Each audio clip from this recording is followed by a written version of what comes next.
Before we start, Before we start, I need to make a public apology to Brent, Agee. If some of you probably noticed Sunday, I called him Brent several times. I have no idea how that. Someone told me long ago that his name was Brett. And so when it was pointed out to me at the end of class Sunday, I went right to him and I apologized. I said, Brett, I am so sorry.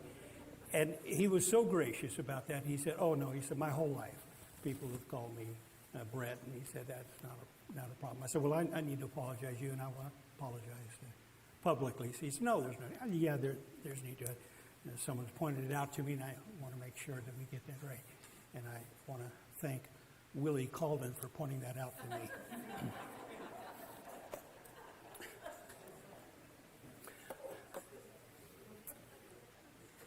All right, let's bow. Oh, he's just here in time for your apology, Brent. I think it's on tape, so you can go back and play that. All right, let's bow. Our Holy Father, you are the only true and living God of heaven and earth, and all that there is, and all that there will be. Our Father, as we open your word tonight, and we read about these foolish people who made and worshiped their own gods, we pray, Father, that you will give us the wisdom and strengthen our faith that we may never, ever do anything like that, for you alone are deserving and worthy of our praise. Through your Son we pray. Amen. Sunday morning we were talking about that section in the 19th chapter, which we had noted is rather extraordinary in its scope, because it appears from verse 11 of chapter 19 that God is, if for lack of a better term, he's pushing the envelope. And where in past, where apostles would perform miracles, cast out demons, etc., on the spot when the occasion became apparent, here it is different. In Ephesus now, that is this world-class city, it seems to me that God is going to ramp this up through Paul, even apart from Paul, where we read about these handkerchiefs and aprons, that if they can just touch them, that has touched Paul. And I believe the language certainly tells us that these were things that were done outside of Paul's presence. But they all knew that it was because of Paul, and even those exorcists would recognize that it was the source that Paul was preaching, Jesus. This Jesus whom Paul preaches. But there was the unmistakable connection between the gospel of Christ and the work of the Apostle Paul here. And because of that, in verse 20, I think we have to give this special emphasis when Luke says, so the word of the Lord continued to increase and prevail. Now there's a new word, prevail mightily. This is really pushing it now. And because of this now, things are really going to speed up. And the next two verses, verses 21 and 22, are really kind of a preview of what's going to happen in the next few chapters here. It says, now after these events, Paul resolved in the Spirit to pass through Macedonia and Achaia and go to Jerusalem, saying, after I've been there, I must also see Rome.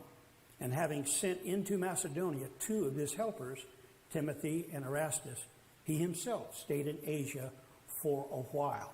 Now, verse 21 is, I think, simply stating that this is what Paul is planning to do.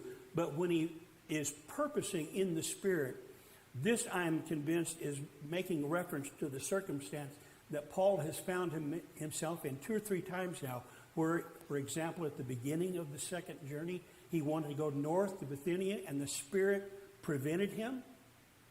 How that happened, we don't know, but the Spirit moved him west towards Troas. He goes over there, and he has a vision from a man from Macedonia that says, come over and help us.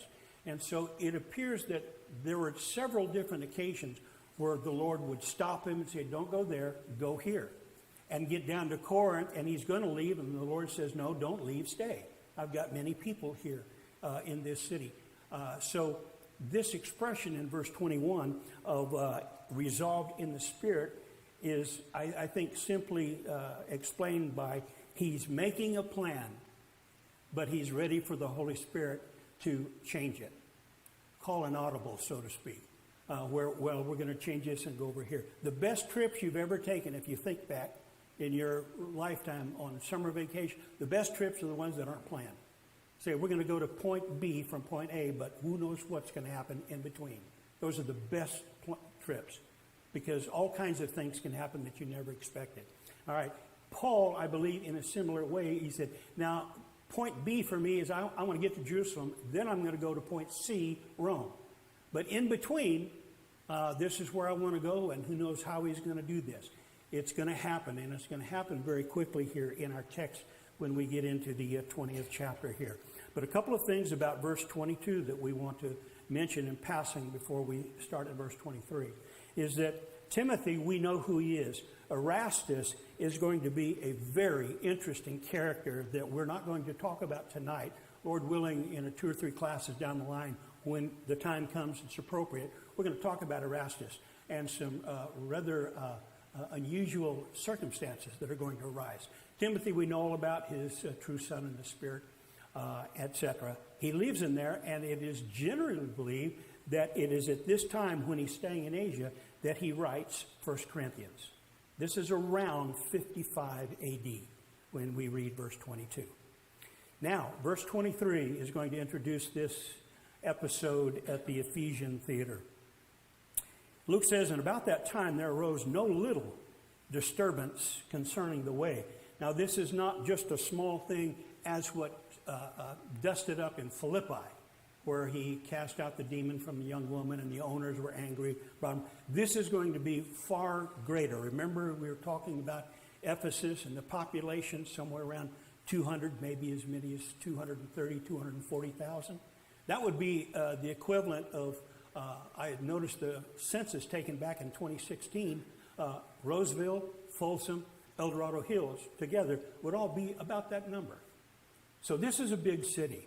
As we had noted, Strabo said, at that time, Ephesus was second only to Rome in size and importance. And that further makes the extraordinary thought that Paul touched everybody in the city. And then through the teaching at Tyrannus, everybody in the continent of Asia. So that is a sweeping thought. And because of that, now it's not going to go unchallenged. Verse 24 says, for a man named Demetrius, a silversmith, who made silver shrines of Artemis, brought no little business to the craftsmen. Now Demetrius is, by the conversation that takes place and by the language that is used, it's generally understood that Demetrius is kind of like he's the entrepreneur that has hired all these craftsmen. He's the man who's kind of the CEO. He's put this in place. And in verse 24, when it says brought no little business to the craftsmen, he's bringing the business to them. And the word that is used there is the word for income.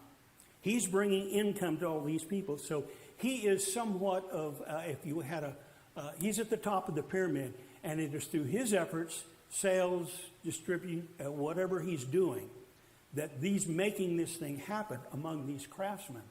And then in the next verse, verse 25, he gathered together with the workmen in similar trades and said, men, you know that from this business, that is what he is doing, we have our wealth. And here's a new word that is translated prosperity. It's not just we're just going to make it by. These men are prospering quite handsomely because of this.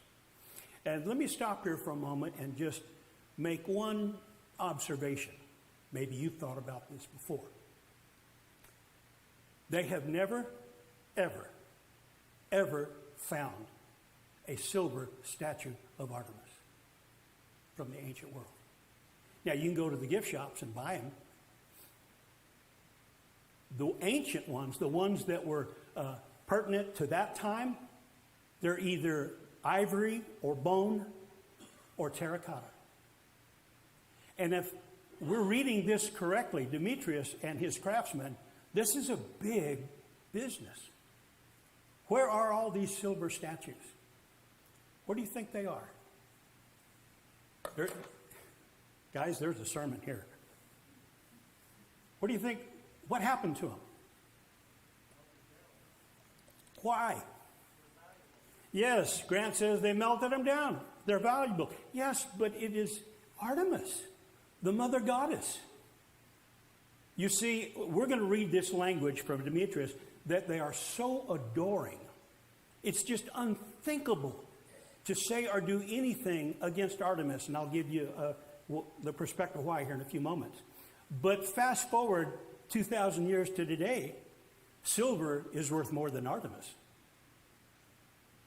So the silver smiths who made these silver statues of Artemis by the obviously at least many, many thousands that were all over the country, where'd they go? Well, they might be in your $50 or somewhere. Who knows where it is? It's been melted down long ago because the whole system of religion with Artemis long ago was gone. Boy, that's a great thought. Anyway, just wanted to make that in passing. But now we're going to get to his pitch here. He said, men, you know that we are wealthy because of this. Verse 26. And you see and hear that not only in Ephesus, but in almost all of Asia, this Paul has persuaded and turned away a great many people, saying that gods made with hands are not gods. Now, as you read through what Demetrius says, he doesn't say a single false thing. Everything he says is true, with the exception of the origin of Artemis with the sacred stone. We'll see in a minute. But this is what's happening. And now here is a public opponent of Paul who is admitting Paul has been way too successful. All these people in Asia, he has persuaded them. That's why I think he may look back and think that maybe Ephesus was the greatest work that Paul ever did. But then no, he wrote these letters that are still in our hands. Another great work. This is just an extraordinary person in an extraordinary time that's had an extraordinary effect. No wonder God chose him to be the vessel to the Gentiles. All right, verse 27. And there is danger not only that this trade of ours may come into disrepute, but also that the temple of the great goddess Artemis may be counted as nothing, and that she may even be deposed from her magnificence, she whom all Asia and the world worship. Now notice how his argument began with the economy. I'll first of all appeal to your pocketbook, but now he's going to appeal to something that is even greater. And if we're not careful, he may take down the magnificence of Artemis and this temple. Now, as we had showed Sunday morning, one of the pictures of the temple as it was depicted and the model they have, it was one of the 7 ancient wonders of the world. Here's the thought. Now, you just take it home and weigh it and keep it or throw it away, whatever you want. But the loyalty, almost the obsession that these men are expressing about their love and adoration and worship for Artemis, it may be that Artemis, as we'll see here in a moment, as they thought the origin was this sacred stone that came out of the sky and buried itself right into that swamp there, that it turns out that Artemis is not Diana. Now, I know in the old King James and the New King James, great is Diana the Ephesian. That's what I was raised on, etc. And we've already pointed out that Diana was the Roman equivalent. Actually, in the mythology, Diana sometimes called Artemis, was the twin sister of Apollos. And just south of Ephesus was the village, or was the temple of Didymus, the twin. And in their mythology, Artemis or Diana and Apollos were brother and sister. But as these men are now describing her, she is above that and was called the mother goddess. You know as well as I, sometimes, what am I saying? All the time. Somebody says something about your father, your grandfather, but don't you say anything about my mama. Now, she's Mother Earth. You don't talk bad about my mother. And she is our mother. She is all of our mothers. And we all know this is where we get our life. This is where we get our prosperity. And so their connection with Artemis is not only financial and not only social. There is an emotional connection with this mother goddess that I believe would transcend all of the other connections that they had with other gods and gods and goddesses. It seemed, Zeus is powerful and Athena was great down in Athens, etc. But it's as if Artemis is above all. She's the mother. And you don't talk bad about my mama.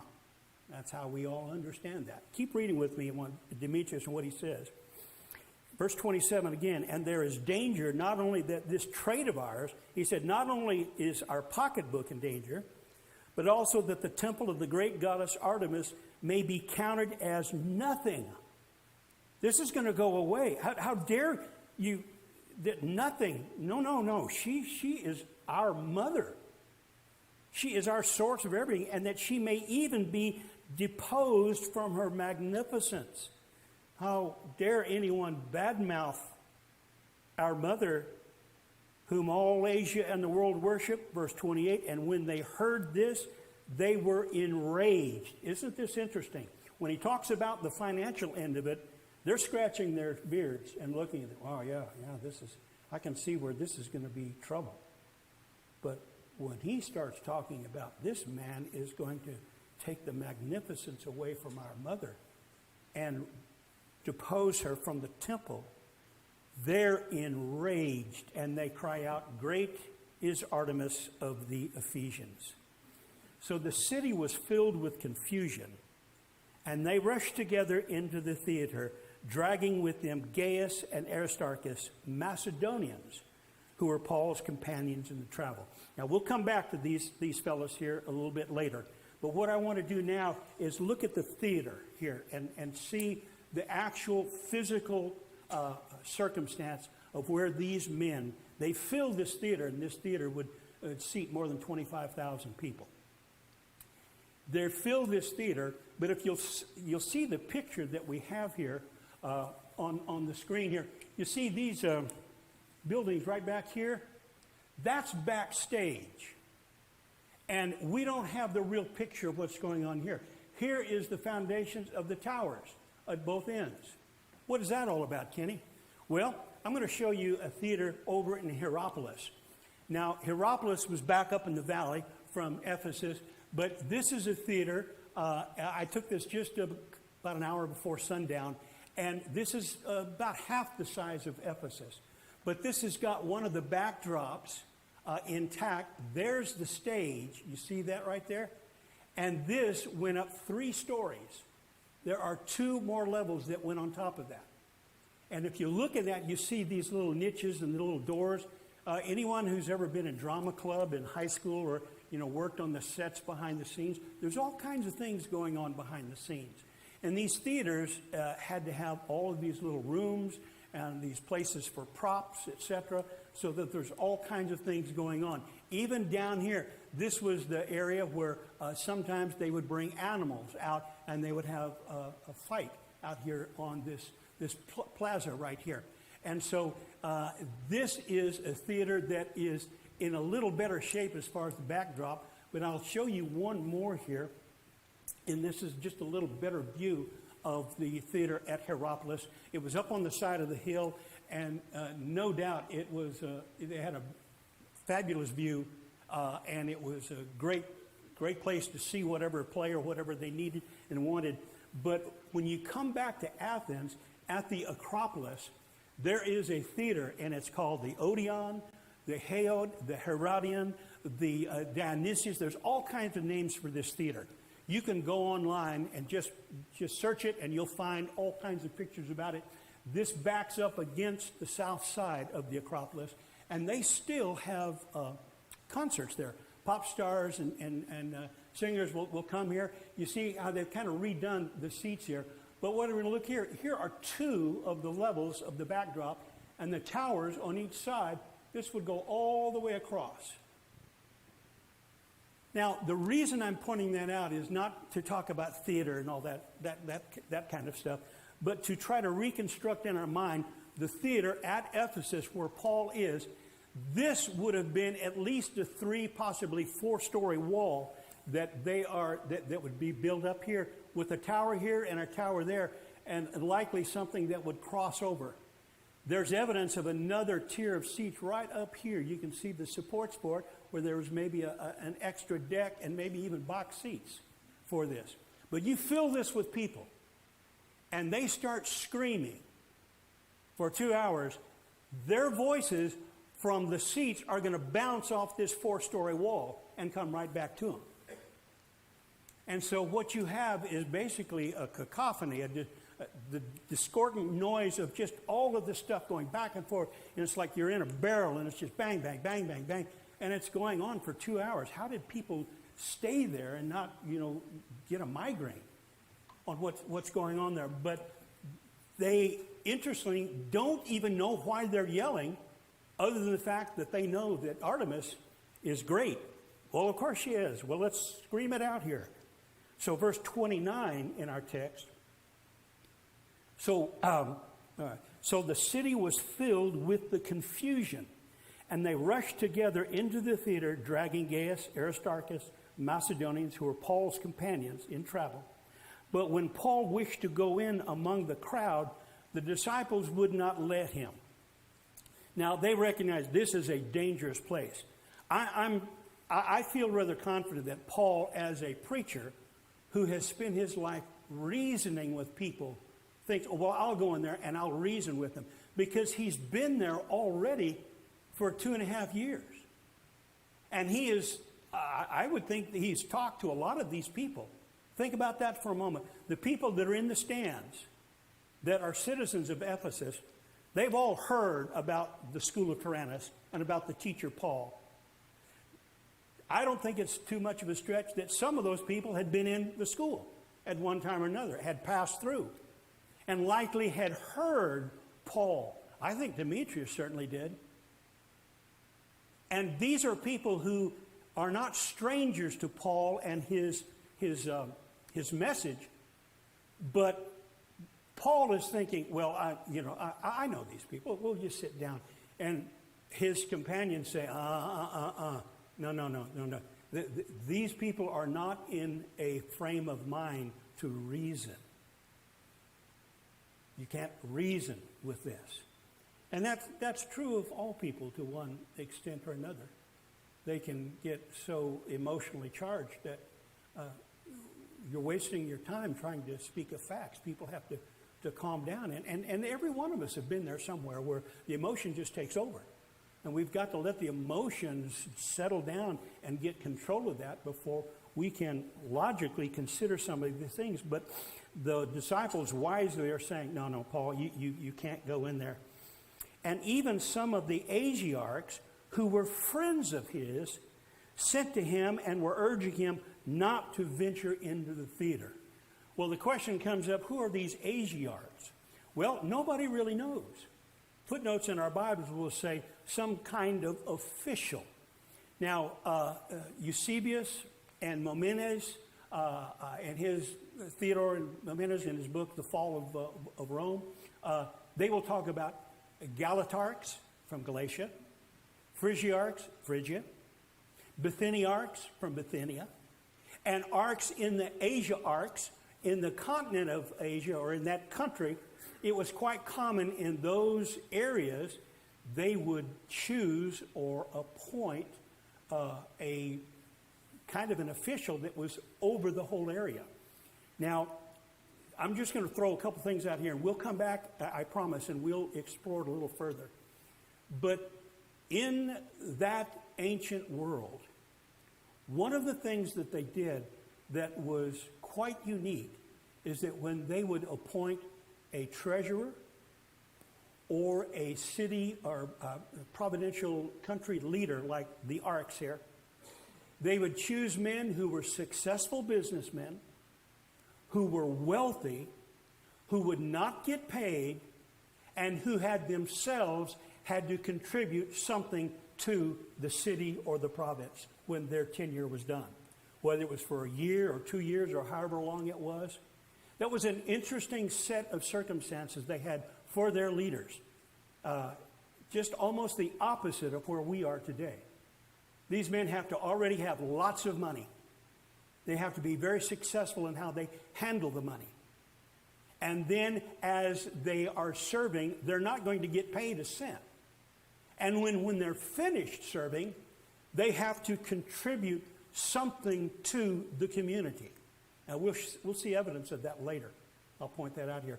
But these Agiarchs, whoever they were, historically, I think is just kind of a secondary feature.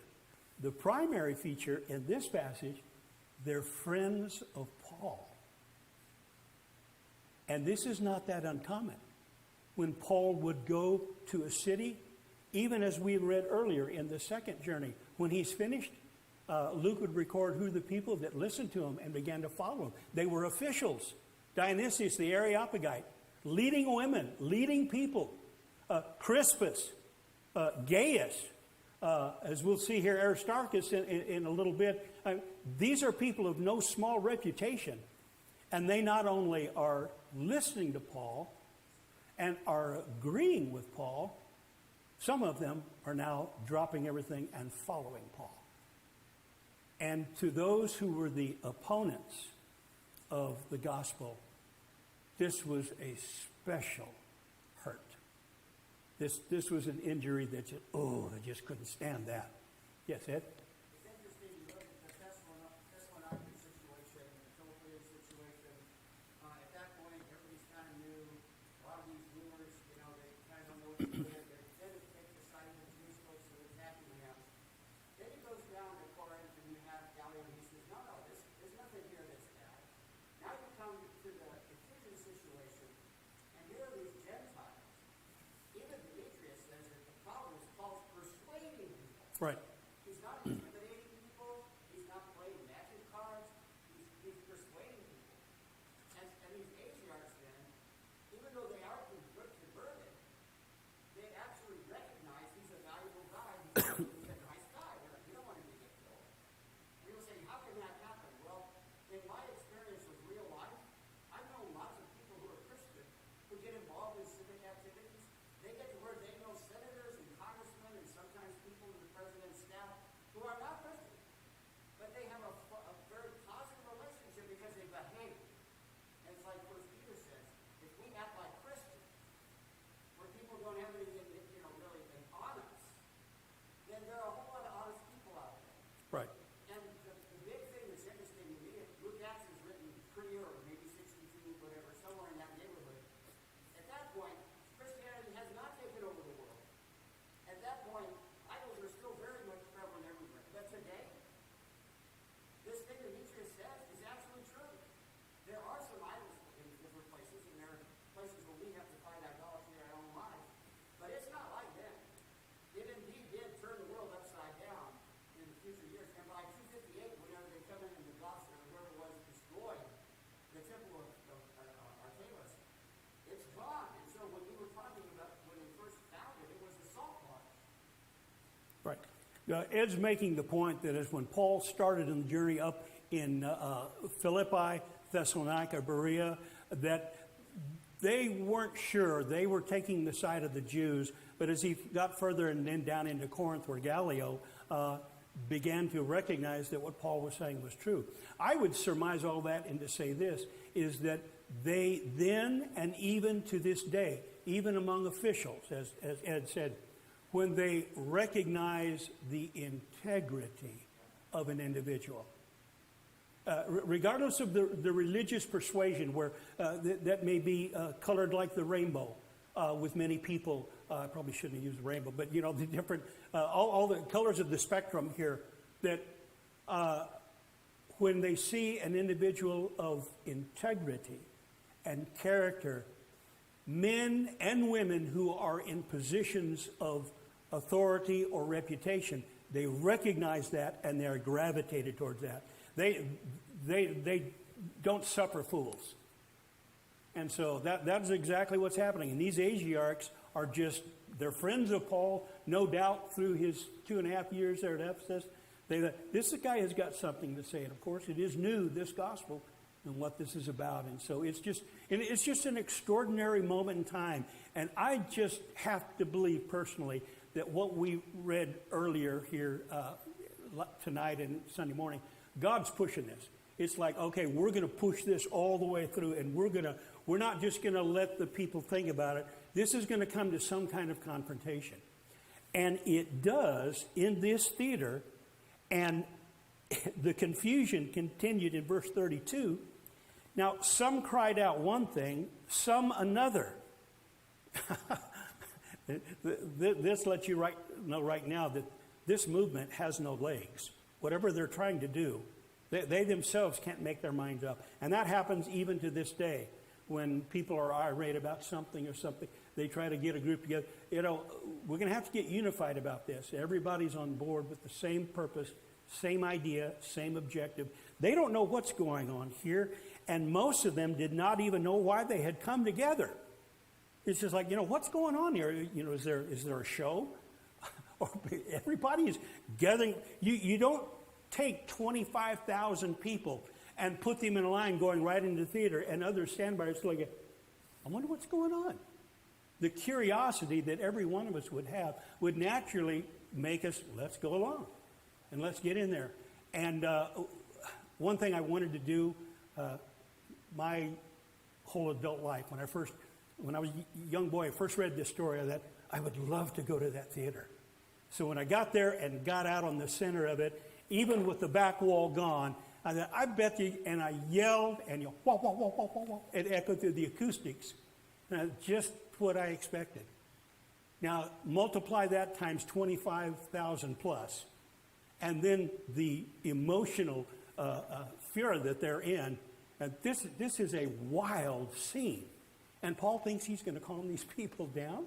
It's not going to happen. Even among his friends who are officials say, Paul, don't go in there. You can't do this. So, verse 33, some of the crowd prompted Alexander, whom the Jews had put forward, and Alexander, motioning with his hand, wanted to make a defense to the crowd. Now, here's an interesting... Quiet, everybody quiet. They're just not going to get quiet right away. Now, I don't know. Some have suggested, I wonder if this is Alexander the coppersmith, who did Paul much harm, as he talks about in 2 Timothy. I don't know if that's true or not. Interesting. This is a common name, so likely not. But interesting to think about that. But when they see that he is a Jew, verse 34, for about 2 hours they all cried out with one voice. Now they're together. Now we see this man Alexander who's tried to stop us. We identify him as a Jew, which means not one of us. And so they cry out with one voice. Now they're unified. Great is Artemis of the Ephesians. And when the town clerk had quieted the crowd. Now that translation I think is unfortunate, because we think of a clerk, we think of just, someone who's just in the office pool, something like. This is the magistrate. This is the head guy. This is the guy who's in charge of Ephesus. And he commands the respect because he alone is going to come in and get everybody quiet down. And now, as we were talking about Paul gaining favor with the officials when they recognized the integrity of his character and the integrity of his message, here the town magistrate quieted the crowd and he said, "Men of Ephesus, who is there who does not know that the city of the Ephesians is temple keeper of the great Artemis. Now, stop right there. There's a special honor to be an Ephesian because everybody knows about Artemis, but Artemis lives with us. The temple of Artemis is in our town. We've got home field advantage. Now, everybody knows that. So there was a certain extra credential, certain extra panache, if I can use that word. I don't know if that's in the Bible. that comes with me. Yes, I'm an Ephesian. Oh, you are. Okay. It's like going to Dothan, Alabama, saying, I'm from California. Oh, it's just the opposite of that. Oh, you are. Okay, I digress. Here, he says, everybody knows that. And at the end of verse 35, and of the sacred stone that fell from the sky. Now, that is the indication of the origin of their worship. Now, whether or not that happened, of course, that's their legend. And wherever that stone is, some have thought that that stone was actually maybe a black crystal of black granite, because some of the statues of Artemis were made out of ebony. And that may be, may not be, whatever it is. But this statement from the town clerk here, the magistrate, I think supports this idea that it's not just Diana and Apollos, the twins. This Artemis is the mother overall. And they have a special connection with her. And she has an extra special reputation among all the pagans in the world. And they all know that. And the fact that she came from this sacred stone from the sky that came to be Artemis, it had all the mystique and all the mystery around it that would make this, ooh, this is really special. So verse 36, here's his conclusion. Seeing then that these things cannot be denied. Now that's the first thing he said that's not true about, the origin of Artemis. But the fact that the world worships her and her temple is here, and this is ground zero for Artemis worship, that's true. And he said, these things, since they cannot be denied, you ought to be quiet and do nothing rash. Here's where rational men who have gained their position because they've used their head comes forth and now tells these people, you better not do anything rash. For you have brought these men here who are neither sacrilegious nor blasphemers of our goddess. How intuitive, insightful for this man to say this. They haven't said anything blasphemous about Artemis. Now that right there is a great sermon for all of us. Preachers, teachers, personal work like it. It's not our mission, nor should it be our objective, to make fun of someone else's belief or to mock them. Paul didn't do that. And the magistrate recognized that and said, these men, they've been here for 2.5 years. They are not blasphemers of Artemis. They've simply been teaching that there is one God, and gods that we make with our hands cannot be real gods. And we've seen demonstrations of that throughout the city, and there are plenty of witnesses here in Ephesus alone who can testify to the fact that, yeah, Paul is from God. Now, we've seen the evidence of that. And to his credit, this man says, wait a minute, they're not blasphemers, nor are they sacrilegious. If therefore Demetrius and the craftsmen with him have a complaint against anyone, verse 38, the courts are open, and there are proconsuls. Let them bring charges against one another. But if you seek anything further, it shall be settled in the regular assembly. For we are in danger of being charged with rioting today. Now that's obvious. They're in a fever pitch. They're just almost like they're rabid. They're just beside themselves. And when he says it can be settled in a regular assembly, that speaks to the fact that they would have a regular meeting of the people in the city with the city leaders, certainly to voice any complaints or concerns or desires or whatever. He said, we can do that there. He said, but if this thing gets out of hand, This can be trouble. This is very reminiscent of Philippi. And they said, wait a minute, these men are Roman. If we're not careful, this thing can get back to Rome and we'll all be in trouble. And Ephesus, I think, would be far more important in that scenario than Philippi would, but it would be the same principle. Yes, Ed? This is also setting up what happens in chapter 21 in Jerusalem. Because there's another city that's a temple warden, and that city is Jerusalem. And they're going to accuse him of violating that temple when he did not violate that temple. Right. That's right. And he also tries to talk to them and issues with his Right. army. They let him talk to a while until he says we have to go to the Gentiles, and then they're going to act just like this mob. Right. And that's a big the reason this foreshadows that is it shows how ungodly and how pagan Judaism acts in Acts 21. Yeah, that's right. Just like these. Yeah. Ed's making the point that we're going to see this very thing in chapter 21, and we'll make that point when we get to chapter 21. That's right. The people, regardless of their origin, they just get beside themselves, and now reason just goes right out the window. That's right. Okay, now, he said, verse 40, for we are really in danger of being charged with rioting today, since there is no cause. Now, he has stated the case here. Who's going to argue with him? Because what he has said is true. Even when he talks about this worship of Artemis is all over and everybody knows, yeah, we know that. He said, so why are you getting in a huff? This isn't going to go away overnight. Demetrius is talking like, tomorrow is doomsday for our trade and for our goddess. He said, no, this is not going to go away. And he said, we can do nothing to justify this commotion. What has happened has not happened in private, and it's not happened all at once. Paul has been here for 2.5 years. So this is nothing new. And so he said, you fellas need to stop, and we need to rethink this. And when he had said these things, he dismissed. How do you dismiss a mob? Nowadays you call the police and they get the riot squad with the riot gear, and you go in and we break it up. But whoever this man was, and no doubt he, in my thinking, this is providential. God has put this man in this place for this time, because he steps forward, and he alone, when all these others have tried, and even Paul would try, but Paul could not do what this magistrate just did.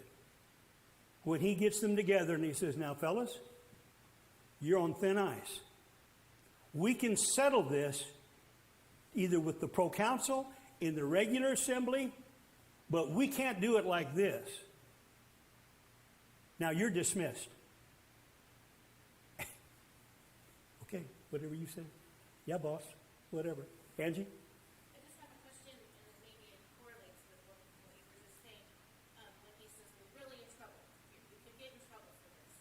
Is he saying with Rome, like if they find out, then that's a problem? Correct. And we're not allowed to start a fight without some kind of authority to do so. Correct. And if so, like you said, he obviously has the respect and the authority in the city. Mhm. Also, behind his statement comes the full force of Rome, if that's the case. And so when he says, get out of here, it's because he said it and because Rome said it. Exactly. Angie's making the point that in verse 40, when the magistrate says we are in danger of being charged with rioting today, would that be because news would get back to Rome and Rome would come in? Yes, that's exactly the case.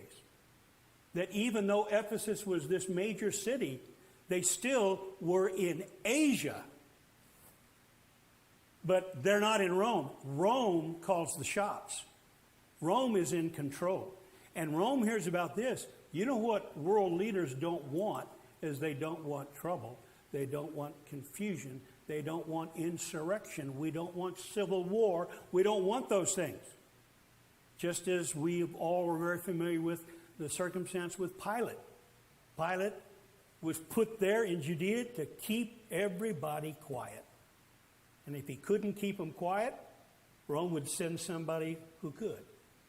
So they were constantly aware that their job, their position, was in jeopardy if things got out of hand.